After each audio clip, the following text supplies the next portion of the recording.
पनि हजुरको दिमागले सहन नसकेर शरीरबाट देखिन थाल्छ कि लक्षणहरू चाहिँ अब धेरै सोच्यो ओभर थिङ्किङ भयो हेडेक हुने भयो यो इफेक्ट भइहाल्यो होइन अड्का जस्तो हुने थुक्नेलाई गाह्रो हुने होइन त्यसपछि चाहिँ हजुरको चेस्ट टाइटनेस छाती इफेक्ट हुने भयो मुटु ढुकढुक हुने प्याल्पिटेसन हुने भयो होइन भनेपछि तपाईँको लङ र हार्ट इफेक्ट भइहाल्यो है त्यसपछि चाहिँ उसको हात खुट्टा झमझमाउने होइन यो कप उठाऊँ भने पनि पहाडै उठाएको जस्तो फिल हुने नुहाउन जाऊँ भने नि एकदमै के नगरे जस्तो फिल हुने अल्छी लगाइराख्ने सामान्य कुरा गर्नलाई पनि असहज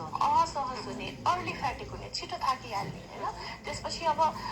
फर इक्जाम्पल तपाईँलाई डर लागिरहेछ हामी एक्जाम दिन जाने बेलामा पनि त छिटो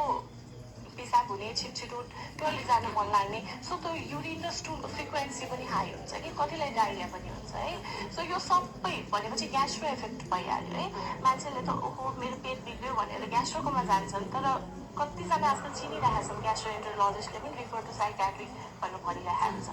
अल्टिमेटली चाहिँ साइकाट्रिक डिजिज चाहिँ भइरहेको हुन्छ कि अब त्यो डायरियाको ट्रिटमेन्ट त हामीले गऱ्यौँ तर कज त यहाँ छ नि त